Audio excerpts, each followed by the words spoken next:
fixing the time of an occurrence and answering the question, when did it happen? But the phrase is also of explanatory significance as well, determining the etiology of an event and thus responding to the inquiry, why did it happen? And you see, Vayhi is not only when did it happen, a question of date and fixing of time. It's simply the Vayhi is always contains an explanation of the background, of the causes which brought about a certain event, of the entire etiology of the occurrence.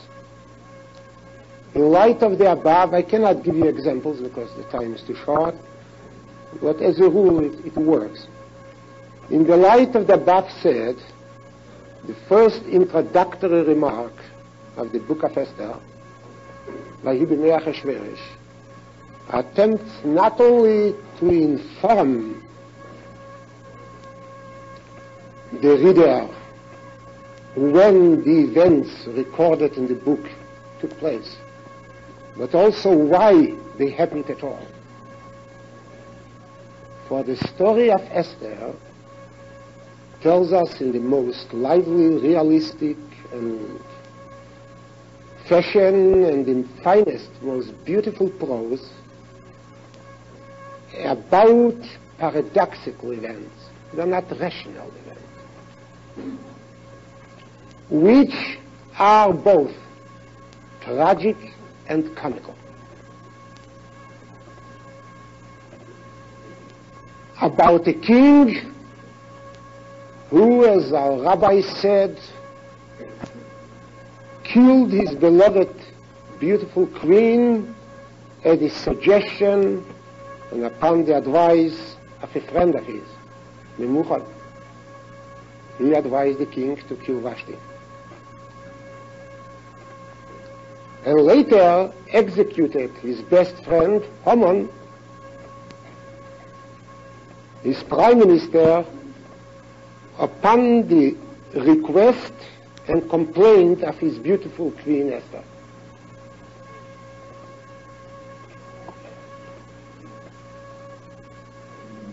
It is both a funny book and a sad book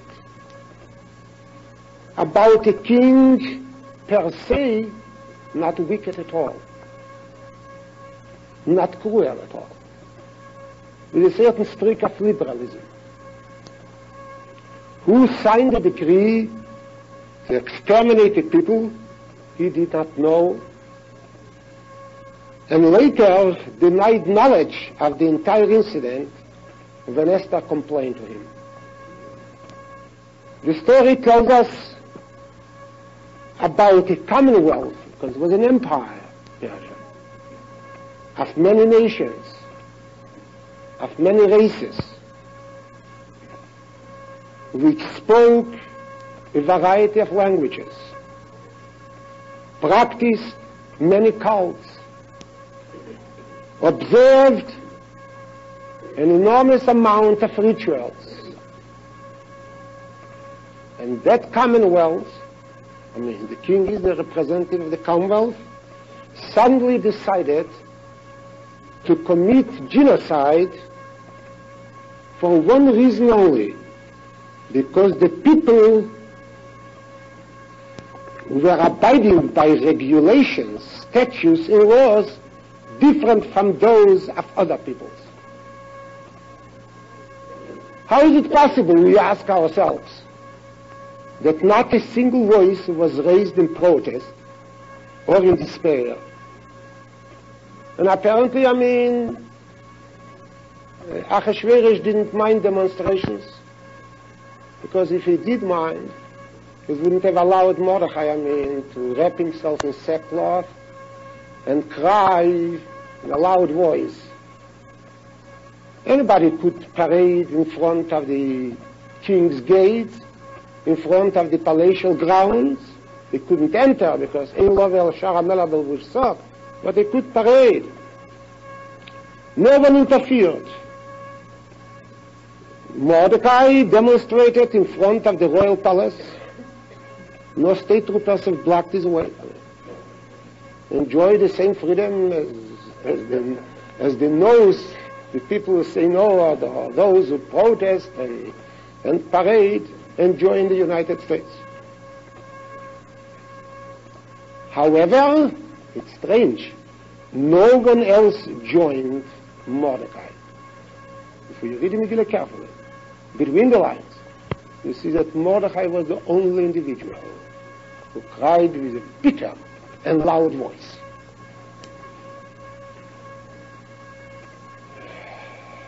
Neither Gentile or even Jew, neither friend nor stranger have joined Mordecai when he actually protested against the decree of genocide. And the Pasuk just says, Voir Shushan Noveicho. What does it mean, Noveicho? It means in mourning. Oh no.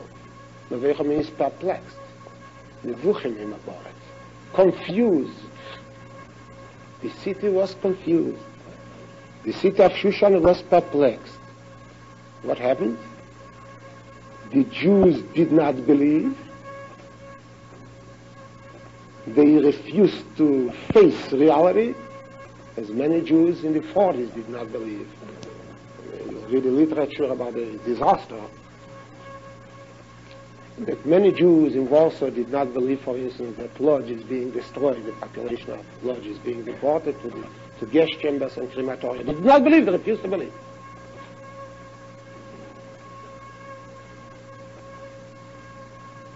The non-Jew did not care. That's it.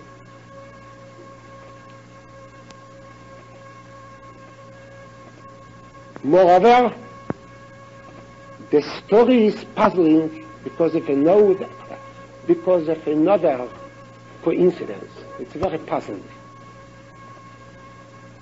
A short time before the decree was issued, short time, most probably, we don't know how long it took, the entire population of Shushan was invited to the 7-day feast on the grounds of the royal palace. It was a mishtelach.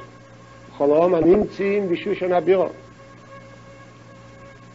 He invited everybody, Jew and Gentile alike, without discriminating between Jew and non-Jew, between races and colors. L'cholom animtzim b'Shushan habiro. And to all the people that were present in Shushan habiro. Not only those who lived in Shushan, who were present. Tourists, guests, visitors, everybody was invited.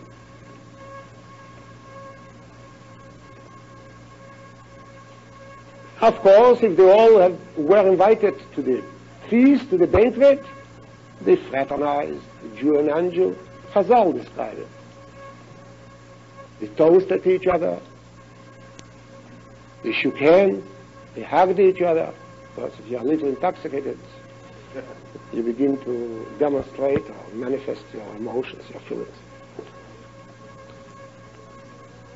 And suddenly, just a short time later, a ruthless, inhuman edict was issued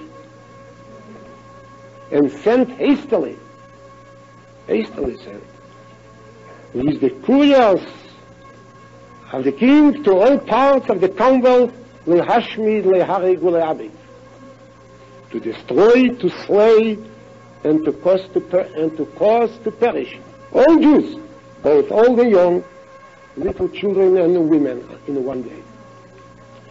How was it possible? We ask ourselves, if we read the Megillah carefully, cautiously.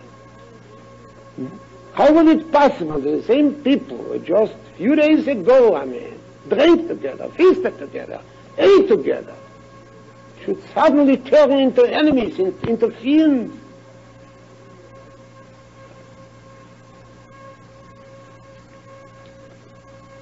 What is more amazing is a cryptic remark in the Megillah. הרוצים יוצא תחופים בדבר המלך וידוס ניתנו בשושן הבירו והמלך והומן יושבו לישטייס It's the most remarkable pasuk in the Megillah. And the pasuk just in 10, 12 words describes, portrays, the mentality and the reaction, the response of the people in Shushan, the response and the reaction of Achashverosh himself to the edict he just signed. Haman's reaction to the edict. The post went forth in haste, and the decree was given in Shushan, and the king and Haman sat down to drink. The king and Haman celebrated the recent victory by feasting on wine. What did they celebrate? Neither one has understood actually what is going to happen. I don't believe that Achashverosh had any concept of what he signed and what Haman wanted him to do, with hundreds of thousands of Jews, of people, old and young, children and infants, mothers and fathers, will perish for no reason under the sun. He just had he was feasting with Achashverosh. It's so the irony in the statement. Amelech v'Haman yoshvu lishtes. All right, at least Amelech v'Haman yoshvu lishtes, they were brooding, or somehow the Melech had doubts, or Haman himself was not too sure. No, Amelech v'Haman yoshvu lishtes, it didn't matter at all. It didn't matter at all. As if nothing had happened. As if nothing had transpired. All right, he took it in.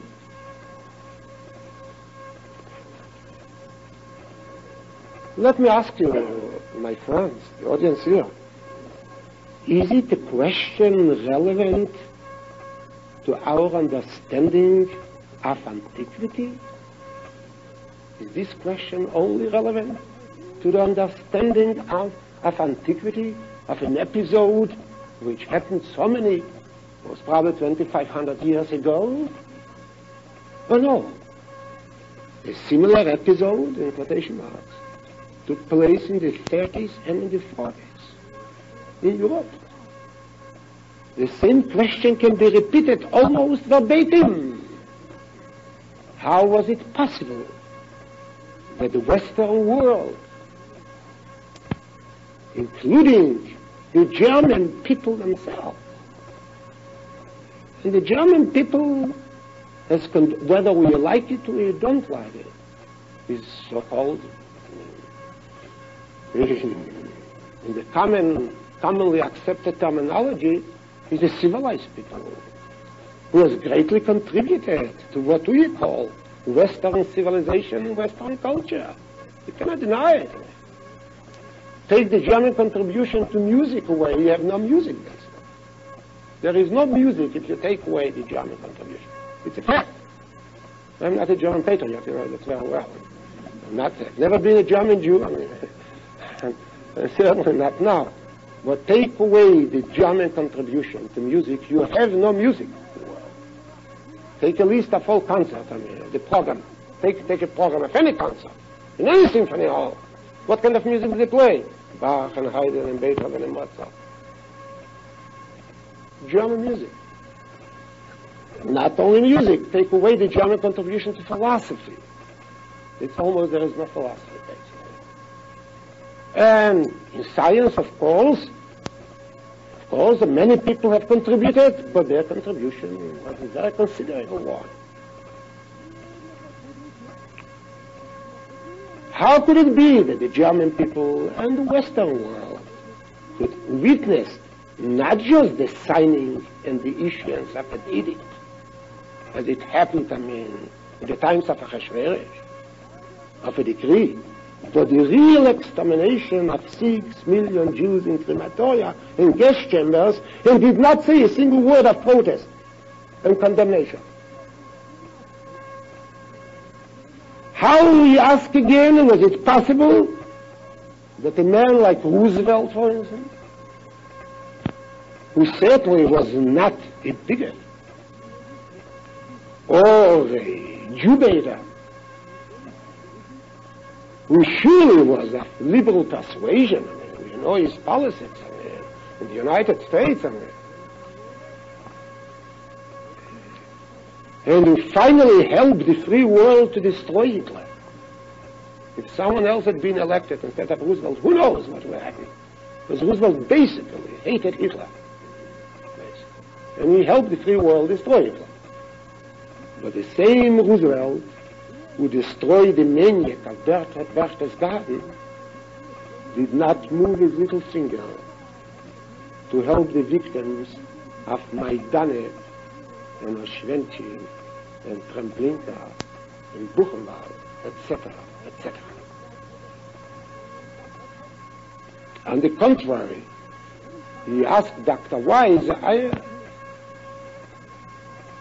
the story about the extermination of the Jews in the various crematoria be suppressed and be not disclosed to the press. He was afraid the Jews will bring pressure upon the government in Washington. It should do something in order to save the innocent victims, the babies and the little children and the old women. When the suggestion was made that the American Air Force bomb Maidanek, Oswiecim, so Roosevelt vetoed it upon consulting with General Eisenhower. The reason for vetoing or rejecting the request made by not by the Jewish community, by many senators and congressmen, it was a very simple one. That Maidanek and Oswiecim were not military objectives. And if the American Air Force should drop bombs on Maidanek and Oswiecim, it would be tantamount to the bombardment of civilian installations. It is, frankly, it is stupid enemy in both of them. No one said a word, a single word. There were many liberals in the world. Gandhi was still alive. Schweitzer was alive. No one said a single word. And let me ask you, what is about the Jews of America, about ourselves? We were perplexed. We did not believe, because we did not want to believe.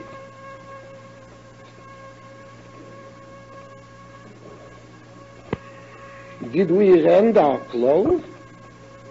Did we try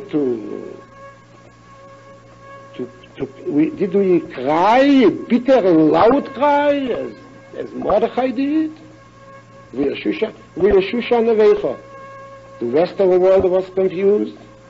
And again, many did not care. A few did not believe. In the meantime, 6 million Jews were exterminated. Why, we asked? How is it possible?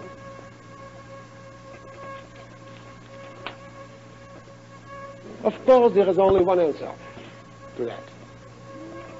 The problem we raised vis-à-vis the events during the time of Achashverosh, 2,500 years ago, and also the problem we raised vis-à-vis our own behavior and particular behavior of the Western world, which could save hundreds of thousands of Jews. Churchill, Roosevelt, de Gaulle, and so forth. There is one answer. The answer to that riddle is, of course, to be found in the intrinsic dichotomy of man, in his inner contradiction, and his inherent incommensurability, in the mysterious word which Chazal have singled out, Vayitzer with two Yudim. Vayitzer should have been spelled with one Yud. And the Vayitzer in Chumash, Vayitzer ad Hashem Melekim Odom min Adomo, and God has created man out of the soil, or out of dust. The Vayitzer has two Yudin. And Chazal say, why two Yudin? Shtei Yitziris. There are two creations, man.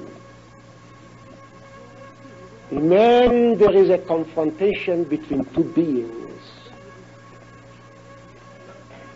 There are two human ontologies in man. Man is an angel and Satan par excellence at the same time.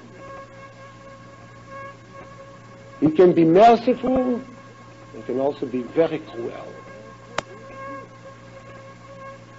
Refinement and vulgarity, considerateness and ruthlessness abide in him side by side. And from time to time, Satan takes over. Whether the Satan appears in the disguise of Haman or in disguise of a liberal person who simply does not care or find an excuse for his lack of concern on his part, is irrelevant.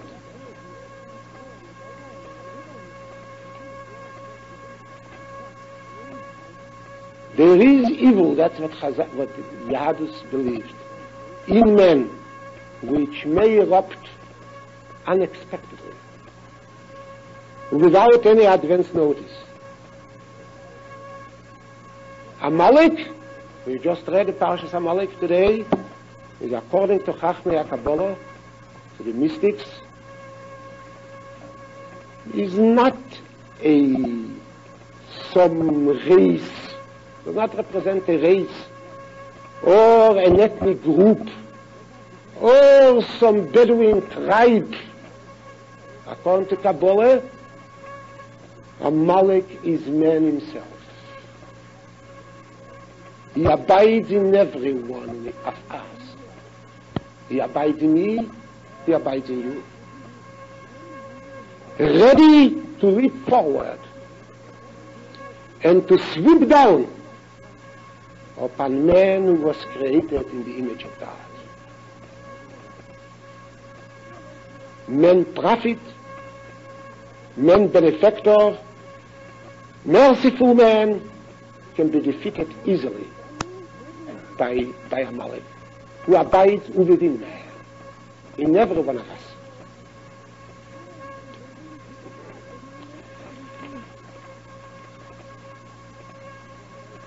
If you should ask me, what is the main concern of Yahadus pertaining to man?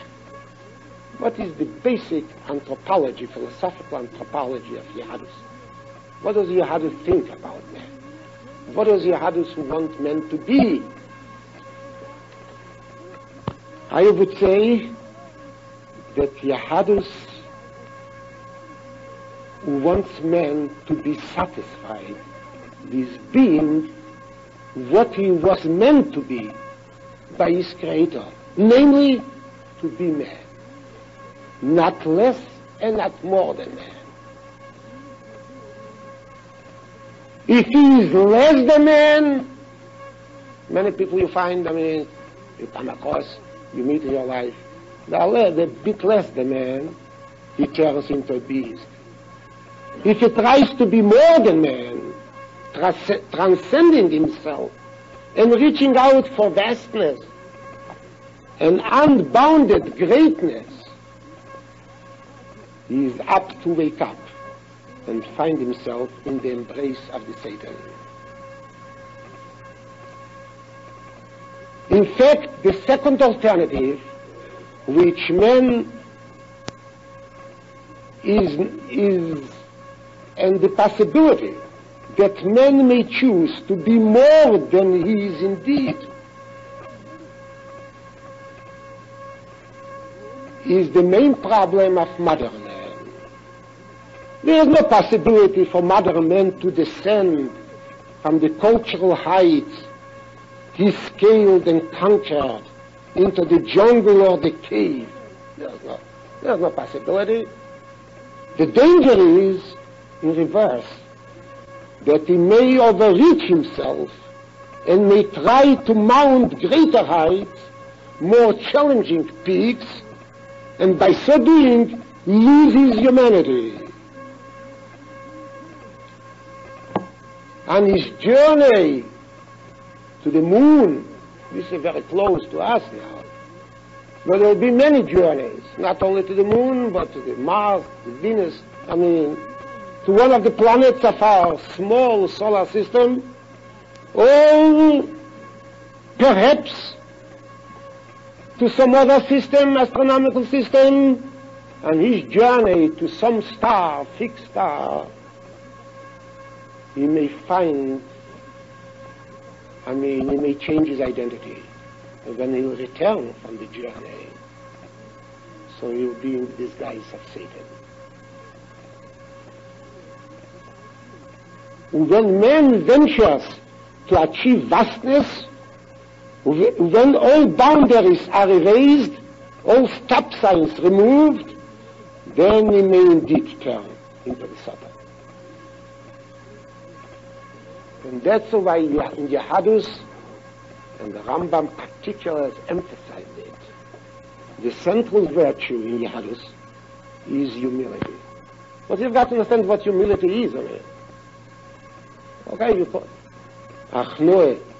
The latter expresses itself in an act of self-limitation, in being able, that's what Yahadus kept on teaching us, in being able to give up and to withdraw.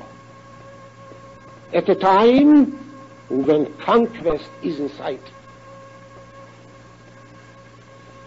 and aggression is rewarding.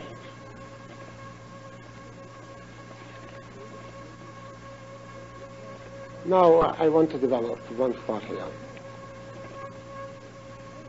Basically, Yahadus believed that the human being is fascinated. This will contribute to our understanding of the Megillat. I'll come back to the Megillat later. The human being is fascinated by two visions. Two goals attract his attention and stimulate his fantasy. In his quest for either of the goals, of these two goals, he becomes oblivious to the fact that he is a finite being, that he is a mortal being, that he is a frail being, that he is weak. He becomes oblivious to finiteness and to his limitedness and attempts to attain infinity. The first quest, Yahadus was very much concerned.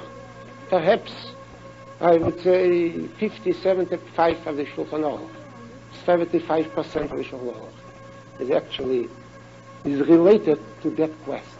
Yahadus wanted to control the quest, to limit it, not to eliminate it, not to abandon it, but to control it, to limit it, to bound it.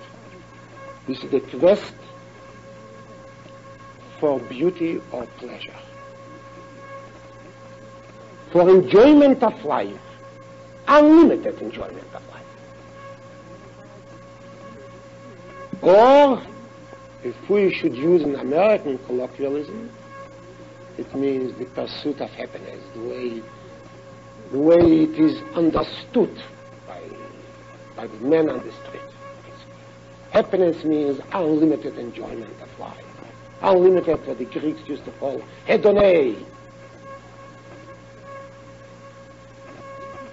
The second quest is for power and authority.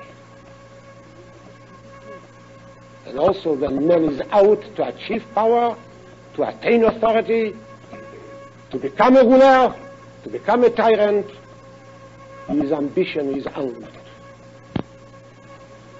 As a matter of fact, we find both quests formulated in Chumash. You know, I cannot move one step, make one step without the Chumash. The serpent, Vanocha Shoyorum, whoever he was, but certainly was sly and corrupt, the serpent in his attempt to mislead Adam and Eve to sin, told them, Ki yedei Elokim b'yimacholchem imenu v'yisem kelekim yedetei v'ro. Because God Almighty knows that immediately after having eaten from the tree, your eyes will open up, and you shall, like the Almighty Himself, be able to discriminate between good and evil, means the urge to sin, is simply a part of the human urge for absolute power and authority. He should legislate laws for himself. He doesn't want to accept the law which is given to him by God.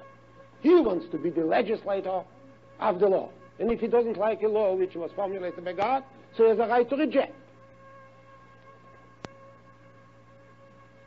He'll set up his own rules of behavior. He'll actually, define his moral code. On the other hand, the Pasuk tells us that Eve was also fascinated by the loveliness of the tree, by the beauty of the tree. The passion for enjoyment, for pleasure, for aesthetic fulfillment made her sin. ותרא אישה כטבע עץ למאכול, וחיטה והיא לעיניים, ונחמד עץ להשכיל. Quest for enjoyment, for aesthetic fulfillment, and the quest for authority, for power, to rule, to command, to enslave in a variety of ways. You don't need the legal institution of slavery in order to enslave man. You can enslave man in a democratic, liberal society. And explain, your act in the finest prose. The Torah not only has formulated these two quests, has portrayed these two quests on the part of man, but actually let two generations represent these two quests. And I believe you'll guess which generations I am referring to. The Torah tells us about the Dera Mabul, the generation of the flood, and Dera Floge, generation of the Floge, the generation which wanted to build very tall tower, the skyscraper. V'reishi b'shamayim, the apex should be in heaven. The Dera Mabul generation which was wiped off by the flood represents orgiastic man, the man of pleasure. The generation was dominated by the quest for hypnotic pleasure, for compulsive hedonei, an uninterrupted engagement in the aesthetic orgiastic experience.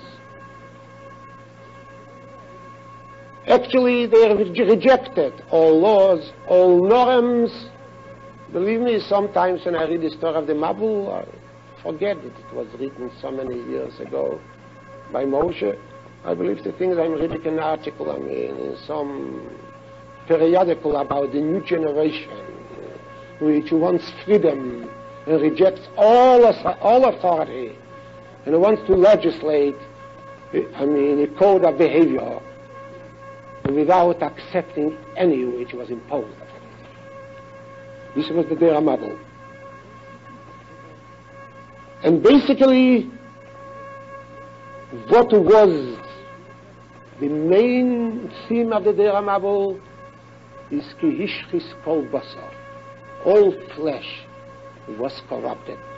The call of the flesh, the call of the blood, the biological pressure which demands, gratification, though the flesh reigns supreme. They wanted to exploit every opportunity that might prove to be pleasure-giving. Orgiastic man does not only respond inevitably to biological urges, whose fulfillment yields pleasure, but it tries to invent new pressures and unheard of, newly contrived situations which challenge the body to respond by gratifying them and by giving pleasure to man. He creates needs in order actually to gratify them. He doesn't gratify the needs which nature instilled in him, but he creates artificial, synthetical needs in order to gratify them. The Dora Floge is different. When I read the story of the Dora Floge, particularly the footnotes by Rashi, the small print, I think by association actually, almost involuntarily, I begin to think of Mao Zedong. The Derafloget generation which wanted to build the Babylon Tower with its apex touching the heavens represents not orgiastic men. Mao Zedong and the Chinese Republic don't represent orgiastic men, men who is out for pleasure, to enjoy life. On the contrary, there is an ascetic streak to them, to the Derafloget and to Mao Zedong and to what's his name, Ho Chi Minh.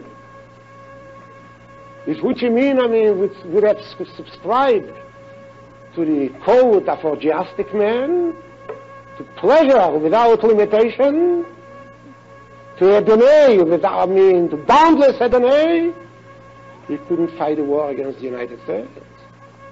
They couldn't have sacrificed their lives. They couldn't have given the United States such a hard time. They, on the contrary, the Derafloger represented authoritarian men who wants to rule not only the earth, but the heavens as well. Not pleasure addicted, they did not seek beauty, nor was the aesthetic indulgence their aim. They were power hungry. They were a band of fanatics. A band of fanatics who wanted to rule the world, the heavens as well as the earth. Scoffed at human faith in God, at human weaknesses, at human time-honored institutions, at the idea of individual dignity and freedom. The clique was probably a clique which organized it. The clique was had contempt, utter contempt for ordinary man. He did not believe that ordinary man can rule himself, can set up an orderly government. They tried to industrialize. The whole construction of the town means industrialization. Society and enslave the individual. Of course, not to another individual, but to the state, to the collective, to the group. They were disciplined. The Ramav was not disciplined. Orgiastic man is never disciplined. They were disciplined, well organized. They had a political code, and a very strict code. They were not weakened by abundance. Their character was not softened by overindulgence, by luxurious living. They were aggressive, undertaking, bold in design, and arrogant in execution. And they said to each other, "Come, let us make brick and burn them thoroughly." And they had brick for stone, and slime had they for mortar. And they said, "Come, let us build a city and a tower with its top in heaven." If the Communist Party and the whole ideology of Marxism, the way it was interpreted by Lenin and by Mao Zedong, the whole ideology couldn't have found a better description, a better portrayal than these two psukim in Chumash give us.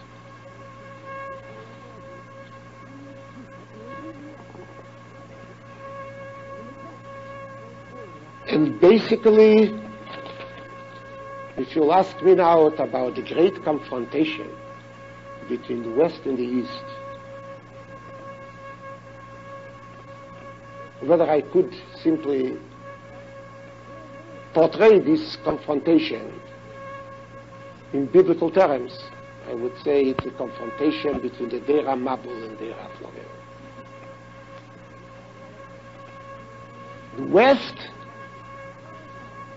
The West is orgiastic. Basically, what is the ideal of Western man? Pleasure, hedonei. Western production is dedicated to consumers' goods, you know very well. To gracious living, to the cultivation of beauty, to luxury, to boundless pleasure, thus portraying the Dera Mabul, Western man. If you just turn on the television or you turn on the radio, you'll hear it immediately. Western man is engaged not only in producing goods in order to gratify basic needs, but to create needs in order to produce goods. This is basically the shibboleth of Western economy.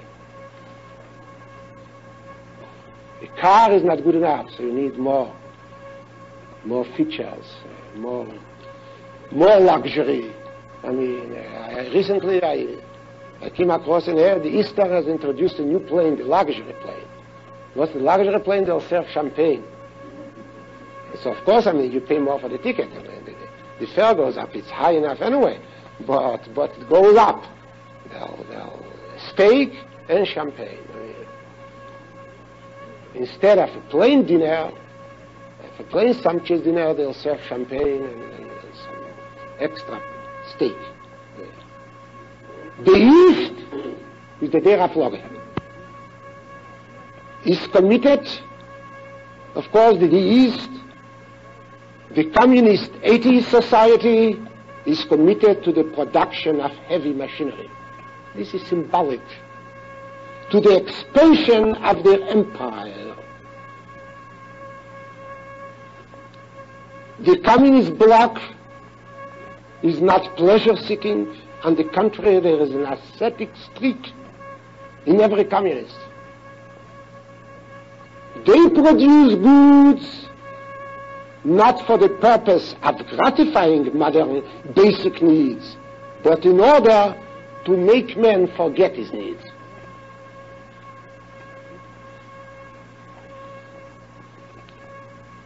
But there is one common feature to both of them. Both of them want to be more than men. They want to be creators. V'yisem kelekim yiditei bara.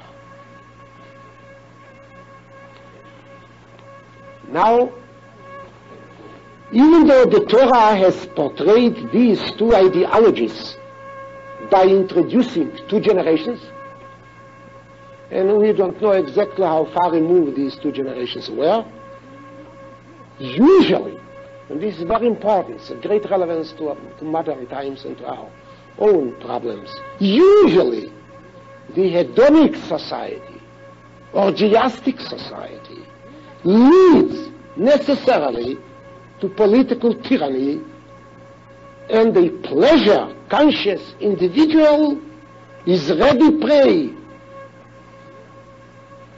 to the intrigue and scheming of a power-hungry evil mind. That happened in Germany. That happened at the Ramabel. The Ramabel was orgiastic, the next generation was already authoritarian. That happened in Germany, basically, in the 30s, in the 20s. I was in Germany. What was Germany of the late 20s, in the early 30s? An orgiastic society. Pleasure, enjoyment. I mean, the only authority, was actually, the flesh actually ruled, determined human aspirations, human policies. And it was an overindulgent, permissive, hedonic, drunk, flesh-intoxicated society. And that society tolerated, why only tolerated, promoted the dominion of evil tyranny and madness. And the same thing might happen here. The so-called freedom movement, which reject all norms, all laws, and every semblance of a regulated, self-limiting life, and preach boundless liberty and unlimited freedom from all authority, may precipitate something monstrous and something wicked.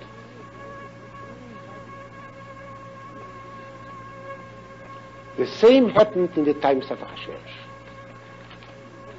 I'm reading between the lines. The book of Esther, it's very strange, has not spared words in portraying vividly the absurd, reprehensible addiction of the king and his princess and his courtiers and servants to lascivious pleasures, to the incessant pursuit for an ever fugitive satisfaction. The habits of a society which heaps up vast riches, many fair women, and lets go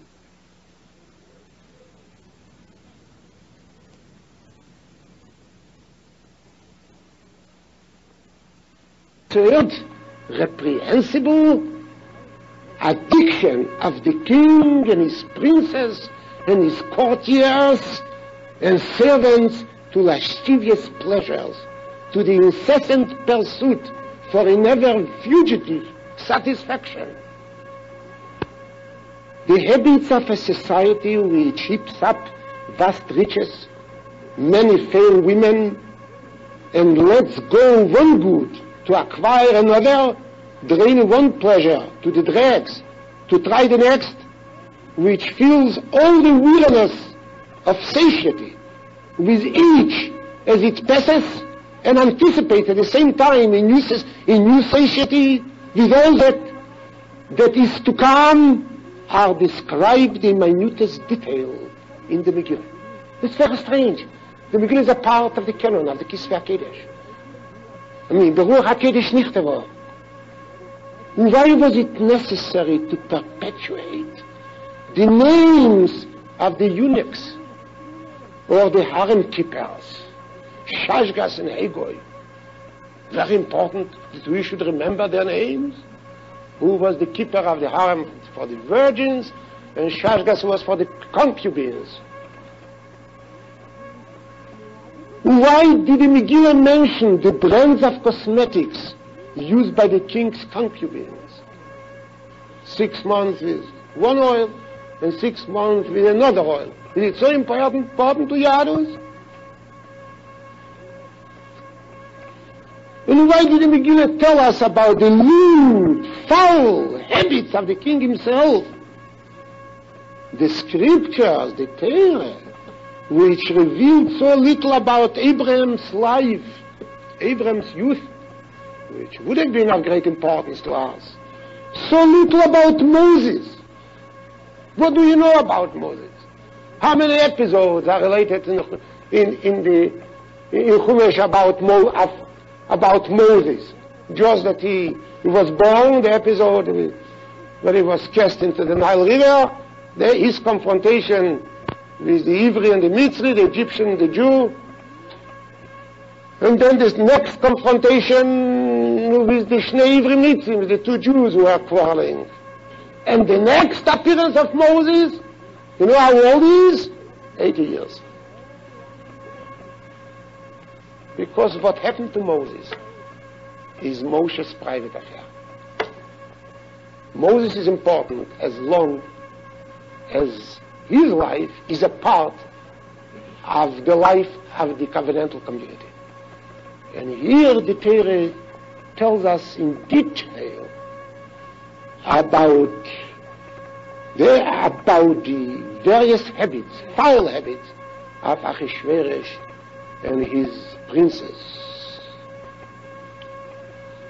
The Torah suddenly becomes which tells us the most important, which actually has recorded the most important events in a minimum of words, becomes suddenly loquacious, telling us about the king's wives, the royal banquets, and the degenerate life at court.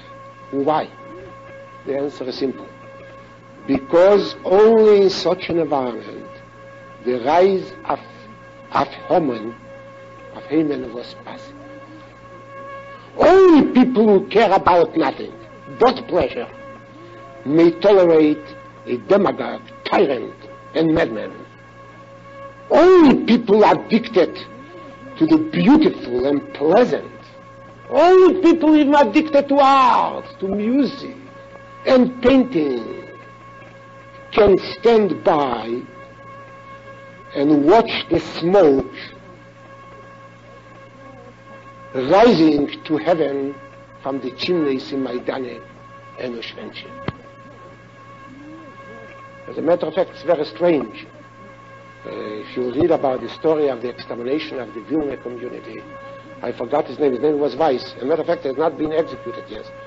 I read that the World Jewish Congress brought complaints tried to bring complaints to the Russian government, not Russian, to the Austrian government, that they should prosecute Weiss. Weiss was an accomplished musician. And his specialty was Chopin and Mozart.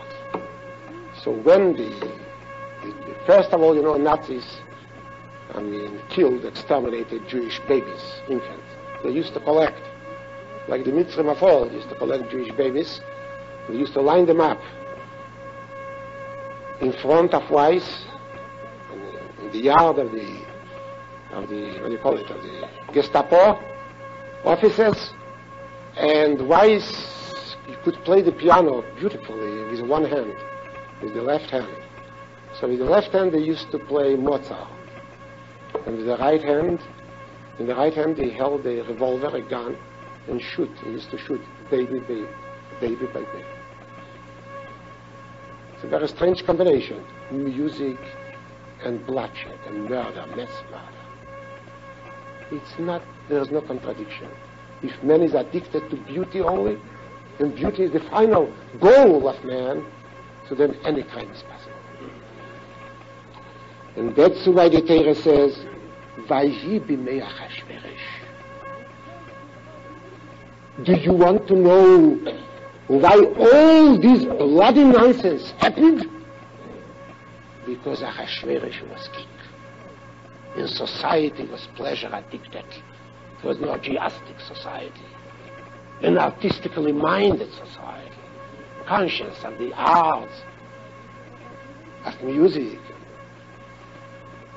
and so forth, of beauty, a pleasure-addicted society, a beauty-addicted society is capable of tolerating genocide and murder and any kind of crime.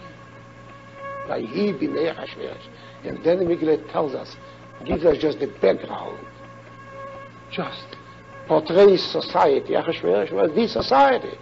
Achashverosh, the princess, what kind of a society it was? What did they discuss?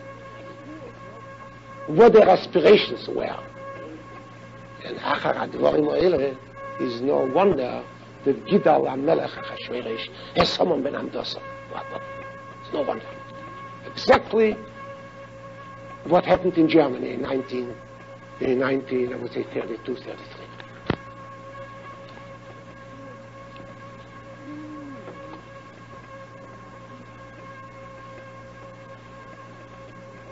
Why should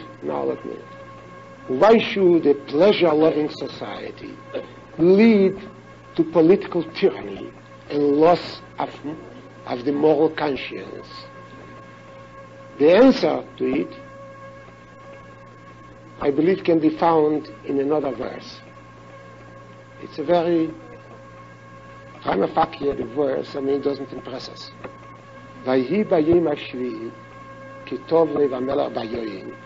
Omar, the 7 servants, Lohovi esvashti amalko lifnei hamelech, v'ches hamalchus, la'aris ha'amim ve'asorim es yofyo ketevas mari. Always the moral conscience is always lost when the individual submerges in the crowd, when public opinion is accepted as the highest guide and as the highest criterion, when you look for consensus. When the king, the princess, and the people got wrong, intoxicated because of feasting, morality, decency, humanity itself was gone.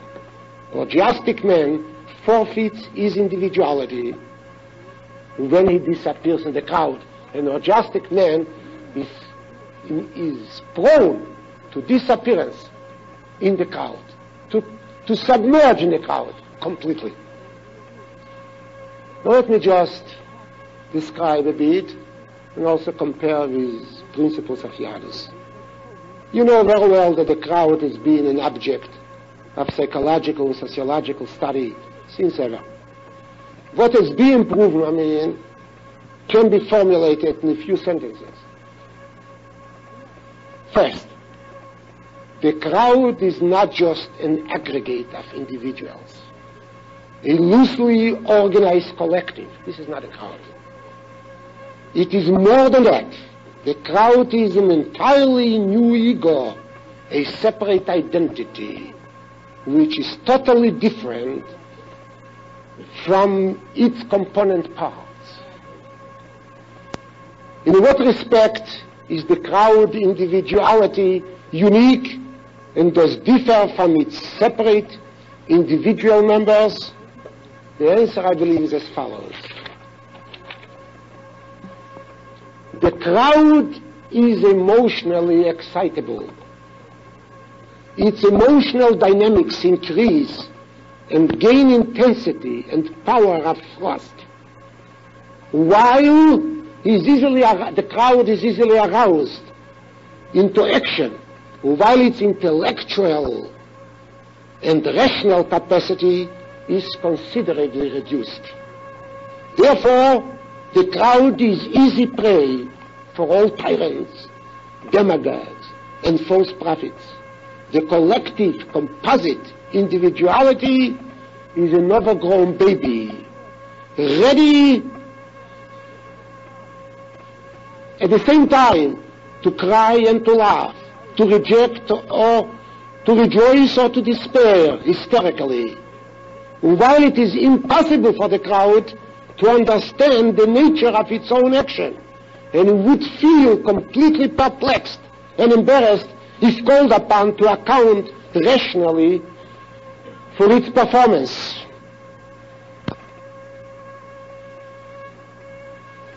We Jews, in our history, know from experience what an inflamed, roused, and motley crowd of fanatics can accomplish.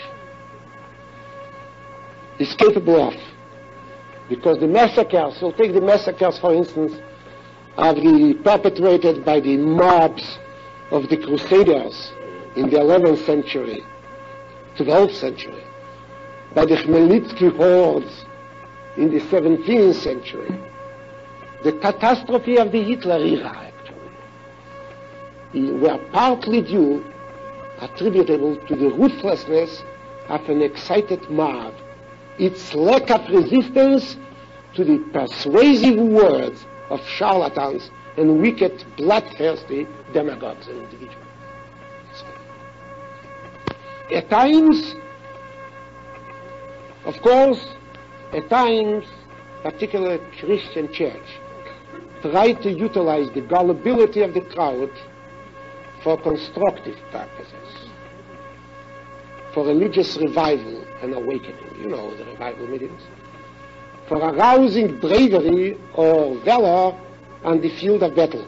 However, over the period of many centuries, the crowd has been the vehicle of vulgar, crude, cruel, and inhumane emotions, rather than that of the noble, gentle feeling and refined sentiments. In the book of Esther, we come across the aroused, drunk crowd, which casts off human shame and dignity and begins to act like a herd at the time of mating. On the seventh day, and the Megillat tells us so beautifully, on the seventh day, when the heart of the king was merry, the 7 chamberlains were sent that minister in the presence of the king to bring Vashti the queen before the king, with the crown royal to show the peoples and the princess her beauty, for she was lovely to look on, giving of the law occurred in the presence of the entire community.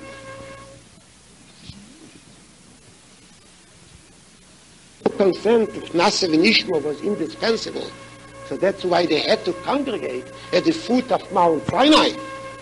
Yet once they sanctioned the covenant, God told Moses, in accordance with the wishes of the people, to tell the people to depart for their homes, and only Moshe should remain with him. Leichem meir lohem, shuvu lochem leolechem, ve'atopei amedi mori. God does not address himself to the crowd. He speaks to the individual. His relationship is a personal one. There is confrontation between God and each individual person. God communicates his word mainly and foremost to the mind, to the intellect. For God is a teacher who enlightens, educates, and informs. And as a teacher, he prefers the rendezvous with the yochid, the lone individual, to that of the crowd. It's very hard to teach a crowd. Very hard to lecture to a crowd. I am an experienced lecturer. I have now a class of 115 boys. It's very hard. Of course. The smaller the class, the more the teacher may accomplish. It's very hard. Because when you address yourself to emotions, to emotional men, of course, the bigger the crowd, the easier it is for the speaker, to put across his message. But if the speaker wants to put across his message not to the heart, but he addresses himself to the mind, so then he has to speak to each individual separately. The encounter with the individual is very profitable. It conveys information, it instructs and trains, and also redeems and hallows the mind. While the revelation to the crowd elicits mainly an uncritical emotional response, arouses the human heart, but has little to give to the mind. And Yahadus knows nothing about revivalism. You cannot bring anybody to Yahadus by having him participate in a nice ceremony. Yahadus rejects ceremonialism. How much ceremonialism do you have in Yahadus? What do you have? Davening and Tefillah is not a ceremony. It's not even a service in the colloquial sense of the word. It is again, Tefillah means to think, to judge, to simply to evaluate oneself and so forth. The tzibur, the Yahadus tzibur can consist just of 10 people. What is tzibur? Of course, it's just of 10. Because Yahadus basically, as a teacher, as an instructor, as a Torah, which wants to enlighten, to inform, and to train, likes to deal with individuals, not with a crowd.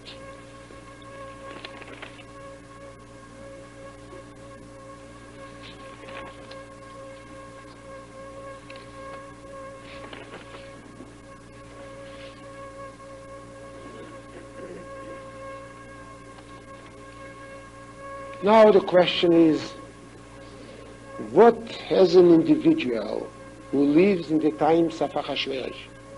And as I told you, I believe the two of you live in similar times.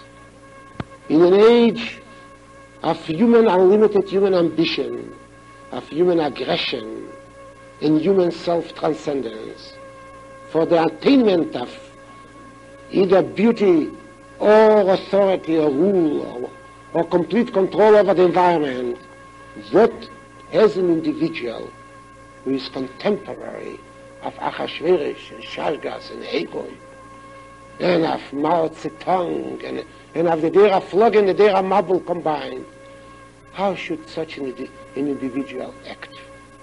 What is his duty?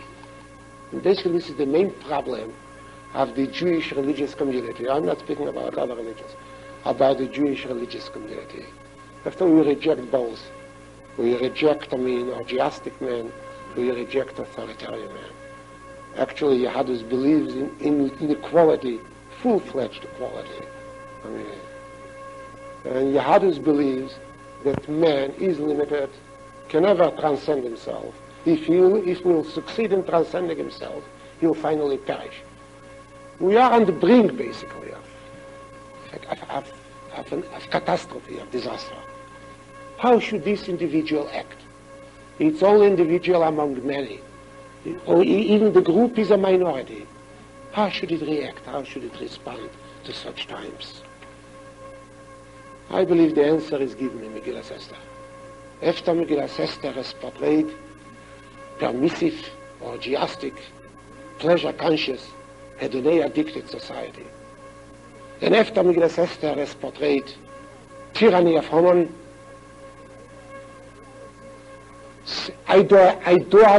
idolization of man, because he wanted everybody to prostrate himself, self-idolization of man, man setting himself up as an idol. So, in contrast with the Achashverosh society, which leads to Haman, political tyranny and complete enslavement, Yahadus, the Megillah gives actually, tries to portray Esther and Mordechai. What did Esther and Mordechai do?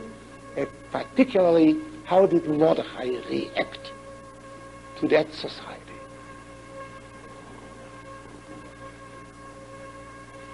There are very strange psukim in the Megillah. Leigido Esther esamo ves meladeto. כי מרדכי ציוו עליה אשר לא ישגת. ובכל יום ויום מרדכי מסלח לפני חצר בית אנושים, לא דעת שלם אסתר מה יעשה בו. ביומים ההם ומרדכי ישב בשער המלך, ובקובץ פסולי שניס, ומרדכי ישב בשער המלך, ומרדכי יודע את כל השנה הזאת. It is just a conglomeration of fragments. Prima facie, we do not understand Mordechai.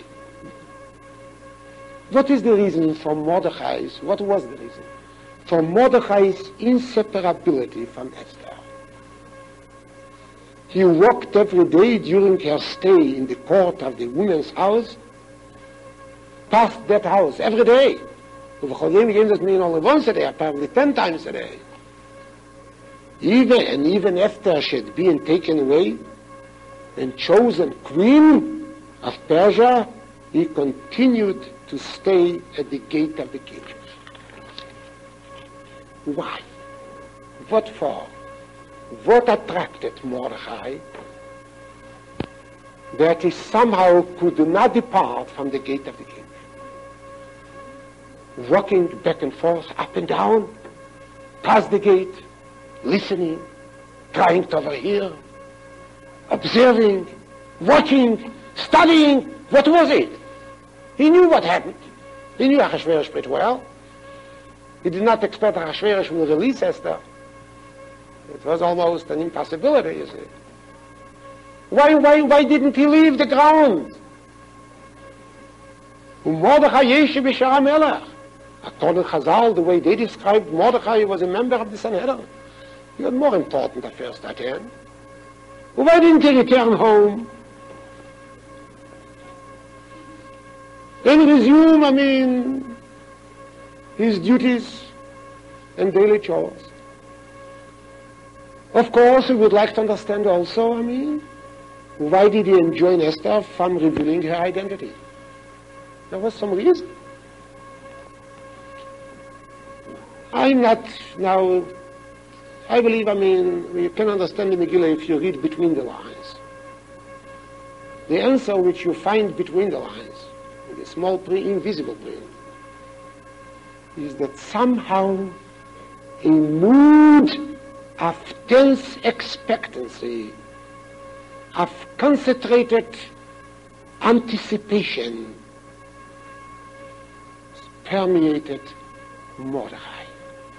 And if you read the whole story, it is this mood of tenseness, of anticipation, of foreboding, of waiting for events to happen, not knowing what kind of events, pervades the whole background. Mordechai did not apparently look upon the coercive removal of Esther from his home and her ascent to the queenship of Persia as a trivial episode. He did not consider it. It was not trivial to him. He could have interpreted it in very simple terms. Achashverosh is out for a beautiful wife. I mean, Esther was beautiful, good looking, even though Chazal tried to give a different portrait, say she was a bit greenish. Yes. Okay. But however, I mean, he could have interpreted. If this had happened to someone else, he would have interpreted it rationally, practically, in a business-like manner. I mean. Now, apparently Mordechai was not a businessman. His mind was not guided by commercial logic. He saw in that event that Esther, a Jewish girl, the daughter of an immigrant, of one who was exiled from, that's why the Megillat tells us about the origin of Esther. She was apparently a daughter, an orphan, the daughter of one who was exiled, an immigrant, a refugee, should become the queen of Persia. This cannot be explained in simple terms. It requires elucidation and more profound understanding. He did not consider her ascent to the throne in Persia as a trivial episode whose significance is confined to the individual. He intuitively discovered in that and in many other accompanying occurrences and events the fingerprints of the maker of history. We believe that there is a maker of history. History is not made by itself. Someone who directs the destiny of history draws the fingerprints. The fingerprints of the maker of history, planning, preparing, and setting the stage for a great, breathtaking drama to be unfolded. Of course, Mordechai did not know exactly who will act in the drama, who the ensemble of the drama will be, and who will be the central figure, and in general what the finale of the drama will be. However, he felt that history is in making, that something is about to burst forth with elemental vigor, that fate and destiny of somebody, and he didn't know yet whose fate and destiny, of an individual or a people who will be determined. The drama is being written, the stage being set, someone will have to act. What will happen? Will it be a comedy or a tragedy? What will be the finale of the drama? He didn't know, but he felt something is incoming.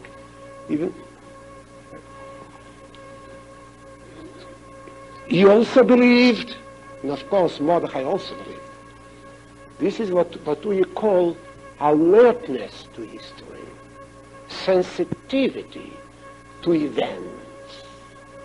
Some people are dull to historical events. Our parents came here, parents, grandparents came here. If they had understood history well, if they had been alert to historical events, to historical, so to say, flux and unfolding, they wouldn't have lost 2 generations. If they just changed their approach to chinuch, to education of their children, we could have the greatest and the most beautiful Jewish community that has ever existed. But they were not alert like Mordechai to history. Each event they considered the usual. And Mordechai not only was alert to history, he was full of expectancy. He was sensitive. He had historical perception. He also believed in something else. And that's very important. That since history is the story of man, history is not the story of the astral world, it's the story of the human world. The latter can and has a right and is duty-bound to intervene in historical unfolding and direct events toward objectives he cherishes. Man, and this is the opinion of Yahadus, man is free.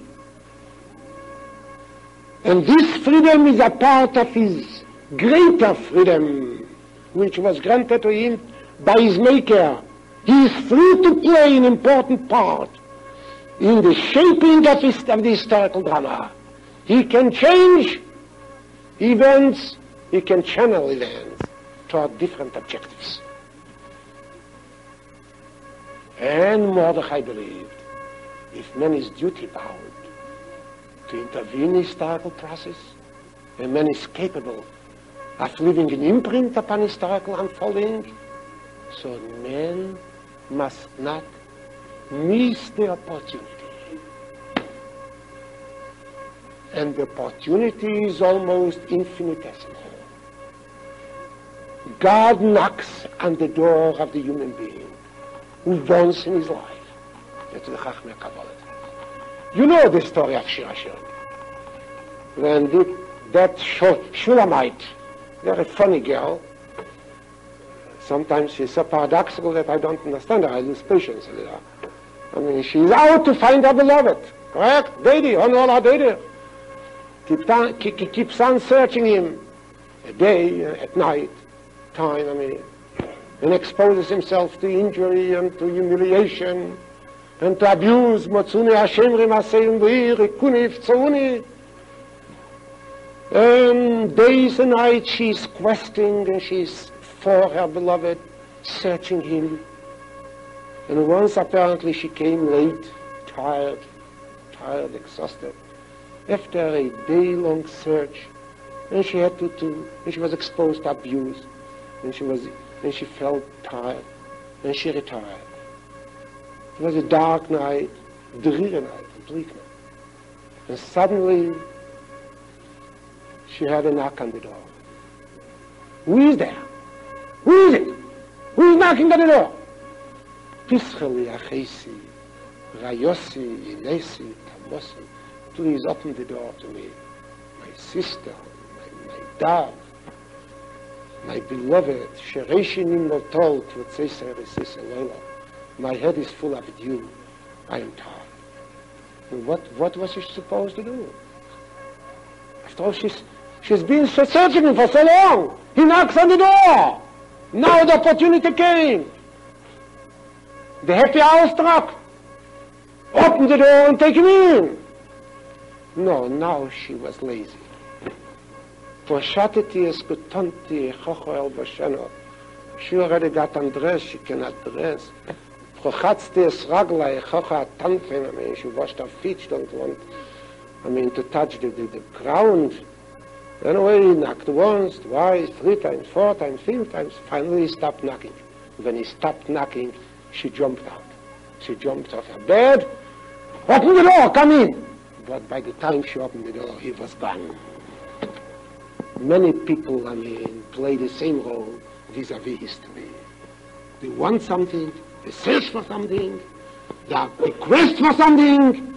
And when this something, this objective, when God knocks on their door, then somehow they are gripped by lethargy and certain paradoxical mad laziness and inertia, and they missed the opportunity. And that's what Mordechai did not want to miss. And that is why Mordechai was sitting at the gate of the king. And that's why Mordechai was walking past the house of the women. And that's why Mordechai was trying to overhear every bit of conversation. Mordechai wanted to be informed because events might take place, quickly, unexpectedly, and he must not miss the opportunity.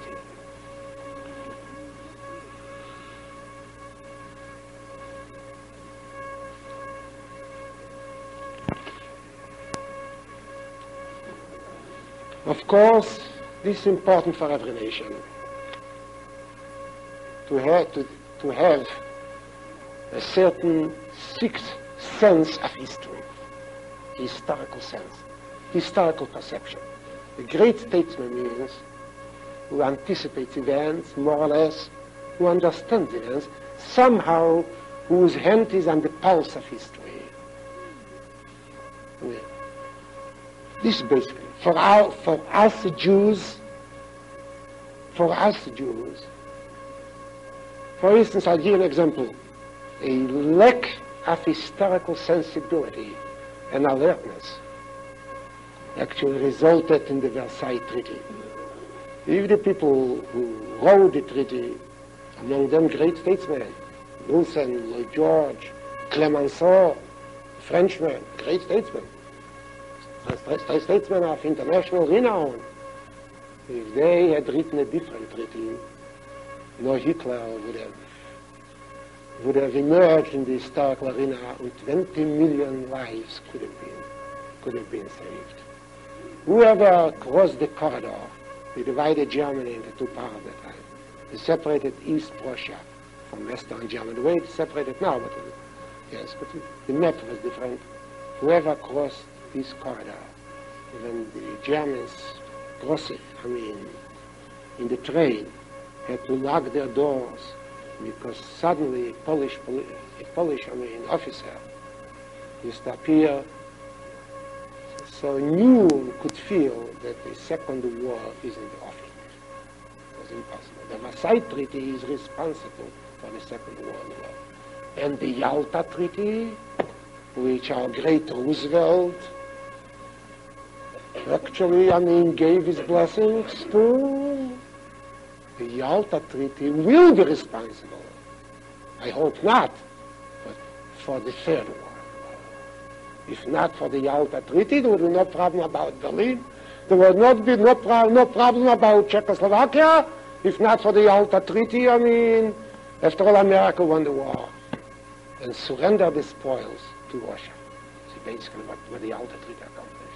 It's a lack of alertness, of understanding of history, of clairvoyance, of vision.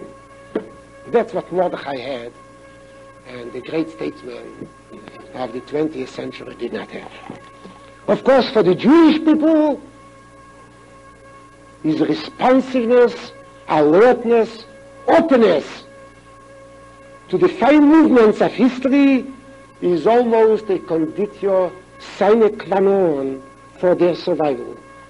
Because we are a persecuted people, and still persistent and proud. Jewish people are a very proud one. Sometimes I used to doubt about American Jew, whether he's a proud Jew. But now, studying the American Jew, observing his relationship to Eretz Israel, to the state of Israel, I find a lot of pride and a lot of loyalty in the American Jew. Because basically it's inconvenient for us. Because many times we have to speak against our own government. And people, go and say, the Jew has divided his loyalties or his allegiance between Israel and the United States, And all right, we reject it, but a Goy, does not reject it. Yeah. But American Jew displays now a lot of pride, courage, and bravery. We are a proud people. With a unique way of life, with an eschatology of our own, which encompasses not only the entire mankind, but also the whole universe. a people who is disliked by many and misunderstood by all. A people who has brooded long and patiently on man and his destiny. Such a people, in order to survive, must be history conscious. If he lacks the sense, the sixth sense, or his sensitivity to history, his alertness and openness to history, the Jew cannot survive. I spoke before about our parents and grandparents. What did they lack? The sixth sense. They thought that the Jew, they didn't want their children to be assimilated. No, they didn't want them. I knew many of them. When I came to Boston, I found the parents and the grandparents, matter of fact, they were members of our Chevra Shas. Yes. But they did not want the children to become assimilated or to sever their bond with our past. They thought it can be accomplished without teaching the children. And this means lack of historical sensitivity and historical intelligence.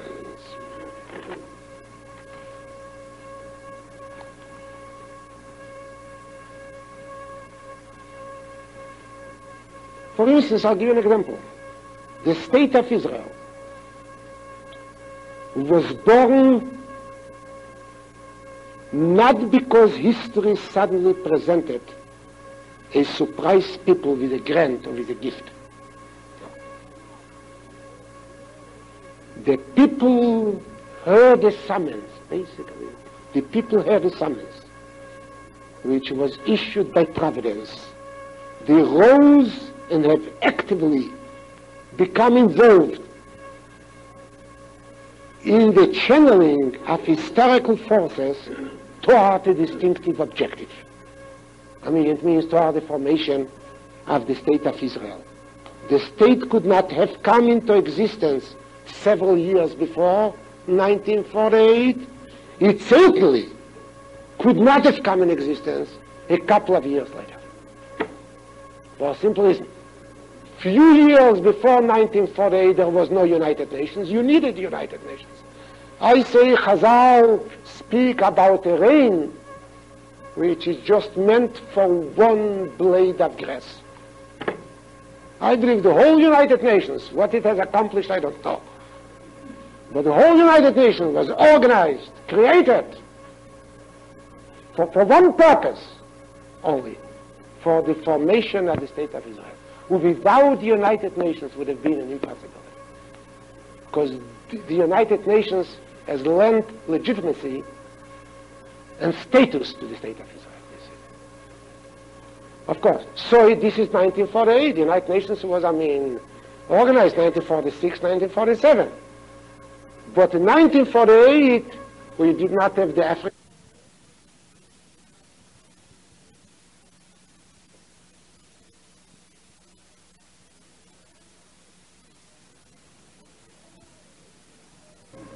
But the whole United Nations was organized, created for one purpose only, for the formation of the state of Israel.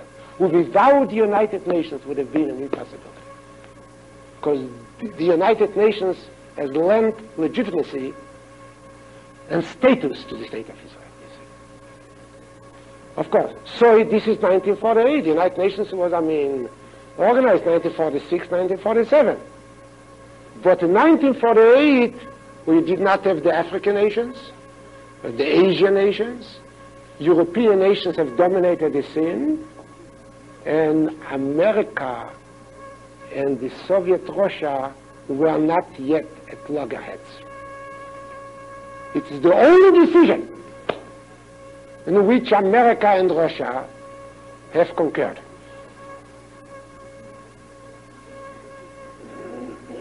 And this means that the Jewish people have not missed the opportunity. Somehow they have the sixth sense in history.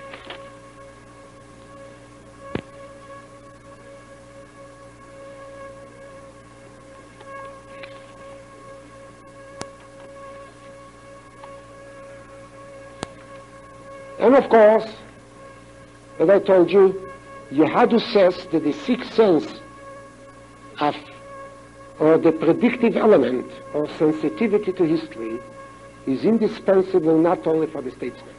You see, the ordinary non-Jew can afford to forget about history. All right, let his statesmen who worry. Let Nixon worry about history. I mean, he's worried very much. He keeps on consulting everybody. Yeah. But there's problems. I mean, he can only resolve the problems if he'll develop a sense of openness to history, some alertness to historical events, and more or less clairvoyance for future developments. For the ordinary citizen, there is no need for the ordinary citizen to understand history. He can rely on his government. As far as our people is concerned, the sensitivity to history is indispensable not only for the statesman or ruler, but for the ordinary Jew, for the everyday individual. Because everyday individual is responsible for Jewish survival. First of all, we have no rulers, we have no statesmen. I mean, as far as the Jewish community all over the world, I'm not speaking about the political community, this is the state of Israel. I'm speaking about the Jews forming in the spiritual community. Spiritual community, we have no rulers, we have no heads, we have no presidents, we should formulate policies and make decisions on our behalf. Every individual makes his own decision, and this is exactly what I said before, that Yehadus was concerned with. Yehadus did not deal with the crowd. Yehadus dealt with every individual separately, and every individual is responsible for his understanding and alertness to history. In particular, when I speak about history, I mean the problem of chinuch, education.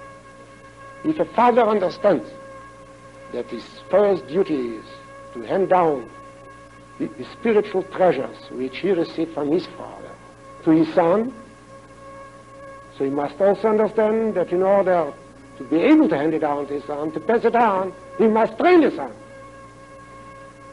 That he should be able to receive and to be a guardian of that treasure. Many parents have no historical sense for that. Some have. And those who have, I mean, are fortunate.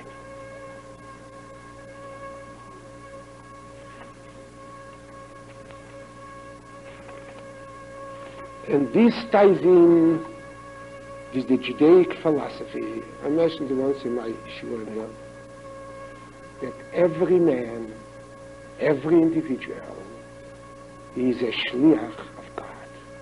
The Rambam speaks about shliach ukeinu. Every individual is a messenger or an agent of God. Or I may say, or malach elikim. We are accustomed to assume that whenever the Bible speaks of malach, it refers to some transcendental being, or to use the medieval language of the scholars, a separate intelligence. This is not always true. Quite often the Bible employs the term malach signifying a human being. You know a pasuk of that? The malach. Yaakov said, when God sent the malach. I'm not speaking about Yaakov. A prophet is also called malach elikim, the messenger or the agent of God. Vanitzak al Hashem, vayishma eskalenu, vayishlach malach vayitzenu mitzrayim. So Rashi says malach zemeshe. This is Moses.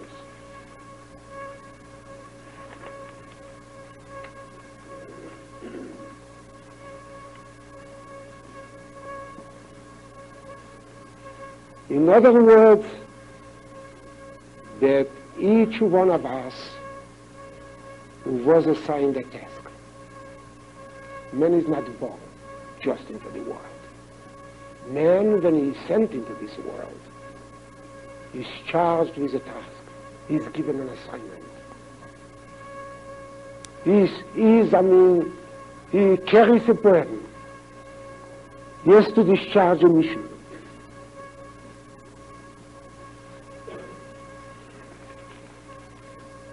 And the duty of man is to fulfill his mission which he was given. Of course, this comes, to expression, particularly in Mordechai's message to Esther. Imachrish tachrishi bois hazeis, רווח והצולו ימיד ליהודים לא כמאחר, ואתו בסביך תבדו, ומי יודע אם לא יש בזייס הגעת למלכוס. Basically, what did Mordechai convey to Esther? I believe 3 thoughts. What did he convey to Esther? First, every individual has an assignment. He must implement, which he must implement. There is no excuse, there is no apology. Esther, according to Mordechai, was born into this world, endowed with beauty and charm for one purpose only, in order to help her people. Her action now, her behavior now will justify and legitimize actually her existence. Otherwise, if she refused to help her people, her existence is an illegitimate one. Second, if the individual refuses to implement the assignment, many individuals refuse, so God's will will be done anyway. Even though the individual appointed as agent to act on his behalf or on the behalf of the Almighty did not actually discharge his duty and betray the trust which the Almighty had in him. This is the second thought. The third thought is the person who failed forfeited his legitimate ontological rights. His life is shambles and worthless.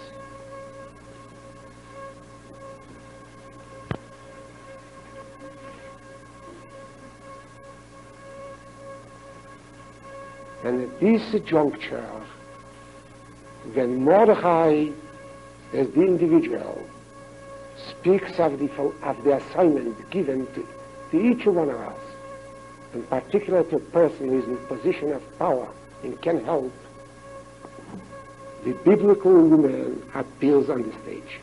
This is Esther. What is the main trait of this woman? What is she actually?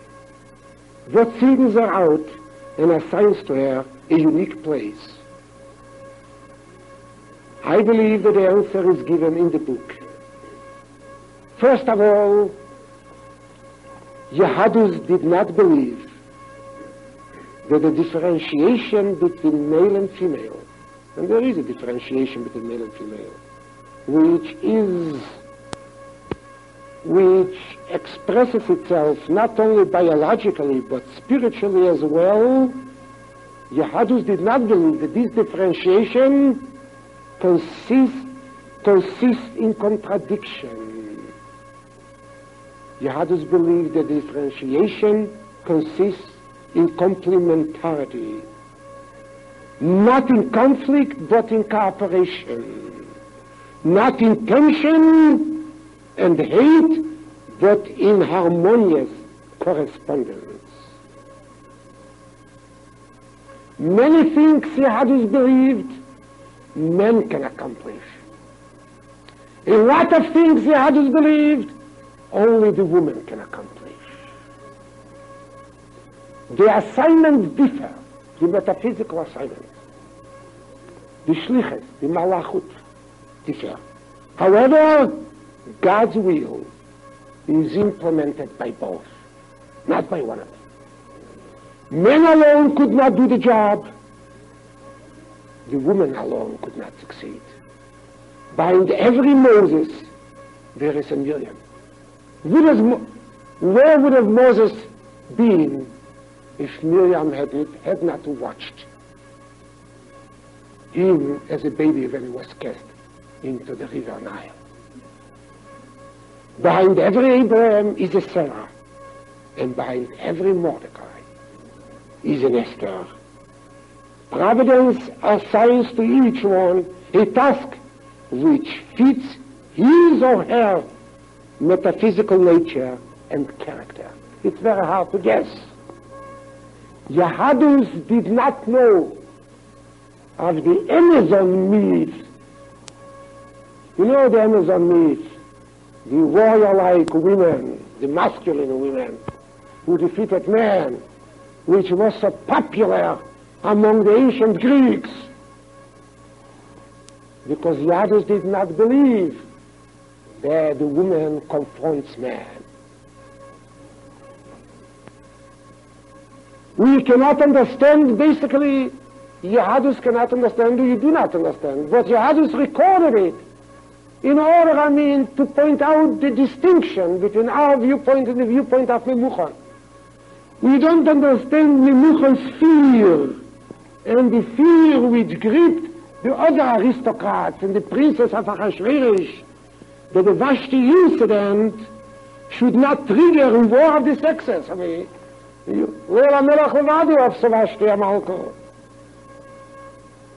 Insurrection on the part of the female against the male. This was Memuchan's argument. Neither do we accept the modern theories, and it's not only Memuchan's opinion. The modern theories, call it psychoanalytical theories or psychological theories. I don't care what you call it. They are wrong of it.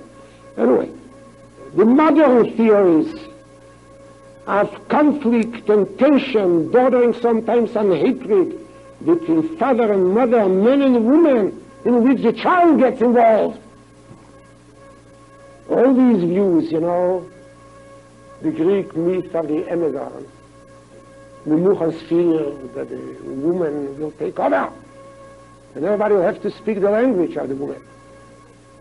And the modern theories of tension and conflict and hate and complexes, mother complex and father complex and so forth on, is just due to one premise. All these views are characteristic of a hedonic, pleasure-addicted society where the woman is looked upon as an object of beauty, to be Achashverosh considered, to be enjoyed. The command of Achashverosh to appear to Vashti, to appear before royal princess and noblemen in order they all should enjoy her good looks, demonstrate the shameful approach to the woman. In such a society, there must be tension. For conflict is built into the very texture of sex relationship, which is just nurtured by passion and lust. Conflict is built in. And basically, I'm not a marriage counselor, you know that very well. So I know very little about divorces, but more or less. Basically, therefore, there is in the modern matrimonial union, there is no genuine equality. It's either the husband or the wife rules dominates. Either the husband is afraid of the wife or the wife is afraid of the husband. If the wife controls 51% of the shares, he married a rich girl, so she plays the first fiddle. If the husband is a rich man and he married a poor girl, so then he is the boss. But there is no cooperation in the full sense of the word. Anyway, I can't tell you, I cannot be too sure. I have never come across that. There is always a victor and a defeated party. Yes. Whether it is obvious to everybody or it's hidden, the facade is beautiful, facade is dearly and lovely, you understand? It matters not. Because where Adonai rules, the woman is looked upon as an object of Adonai, of pleasure. And conflict is built into the very sex relationship, if passion rules. However, if both men and women are commissioned by the Almighty to implement an assignment, to fulfill a task, small or great, if both are messengers and agents of God, to whom, through whom rather, His will is realized, then there cannot be any conflict. because their assignments complete each other. Their complementarity and harmony are the intrinsic traits of the relationship. And basically, I mean, I'm not trying, so to say, to idealize the Jewish family of old, but I know a little about it. There was no conflict in the Jewish family of old. When I say conflict, I don't mean loud quarrel. I don't mean, you throw dishes at each other. Or husband beating up the wife, or the wife beating up the husband. But I mean complementarity, harmony, and cooperation in a spiritual sense. Because both mother and father had a task. And basically the objective of the assignment was the child. Mother used to do her part. I know how my mother brought me up and how my father brought me up. There was no conflict. They complemented each other. There was harmonious relationship. There, if the philosophy of marriage is assignment, there is no need for a royal decree regulating the language which should be spoken in the house.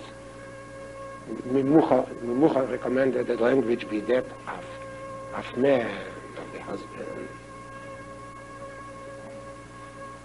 However, I'm not finishing here. Mordechai, even though he was sensitive to history and possessed the predictive element, did not know, basically, how to bring about salvation. How simply to bring to naught Haman's conspiracy. He didn't know. He knew that we have got to do something, but he didn't know how. He just instructed Esther. What did he tell Esther? Yobi al HaMelech yischanilei ulevakish milfonov al amo. But he did not suggest any plan. How to upset Haman's plan or pernicious conspiracy. How to go about it. Had Esther listened to Mordechai? Had Esther listened to him? And had she immediately, upon her appearance in the inner court, after having touched the scepter, knelt before the throne of Ahasuerus and began to implore the king for mercy and change of heart, her mission would have failed completely, and both she and her people would have perished. Only Esther's foresight. Here you needed a woman. Mordechai could not accomplish the task alone. Only her foresight, cunning, practical wisdom, and thorough knowledge of Ahasuerus, his changing moods, his idiosyncrasies, his irritability, his flare-ups, his quick decisions reached upon the spur of the moment, saved her and the Jewish community from death. The client call, the summons to act, the warning that Esther has been charged at birth with a great assignment to be fulfilled many years later, came from Mordechai. The plan to play cool and to invite the king with Haman to a banquet and to delay the confession until the second day was laid out not by Mordechai, but by Esther. And Esther somehow had also that sixth sense. She also expected something to happen between the first day and the second day. And something indeed did happen between the first day and the second day. Something which was the turning point in the whole story. You know what I am referring to? The sleepless night of Ahasuerus. Balayla hu not the Shnas HaMelech. Two kings did not sleep. Achashverosh downstairs, so he wouldn't care about it so much. And the Melech Malchei Amlochim upstairs. And since the Melech Malchei Amlochim upstairs did not sleep, so history changed its course. The Laila who doted of Shnas HaMelech Hazal say, Shnas Malki Shalelon, the king of the universe.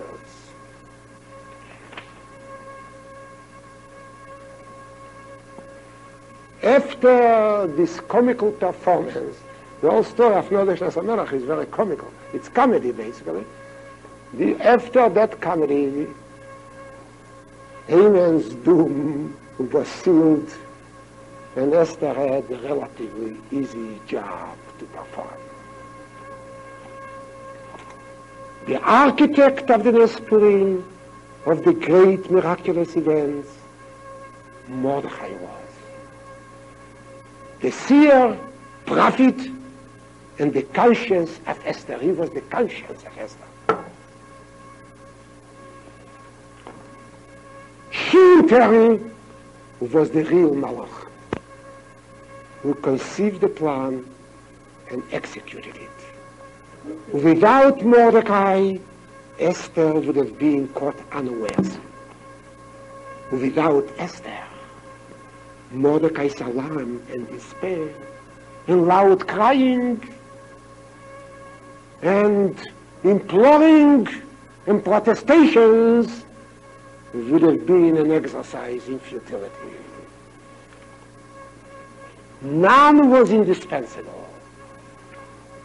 They complemented each other, and they worked together harmoniously. And as it always happens to the biblical woman, her life was sacrificed in order to fulfill the mission. Man fulfills the mission and does not sacrifice his life. The woman, when she fulfills her mission, her life is sacrificed.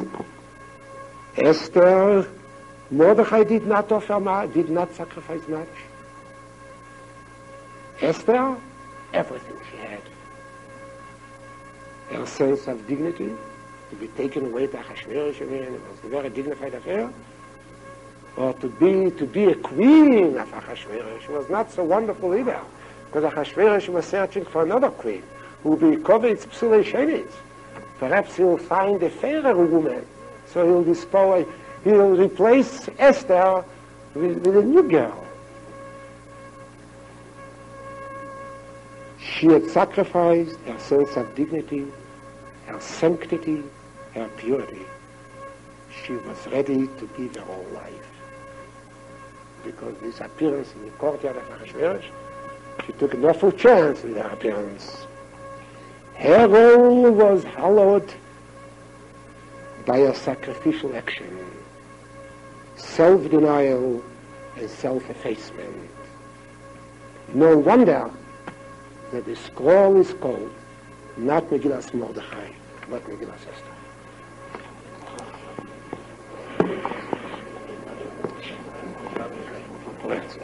יסגדו ויסקדש מרבו ויעלמו דברו קירוסי וימליך מלכוסי וחייכון וימיכון וחיי דכל בייס ישראל בעגולו בזמן קורי ואמרו עמי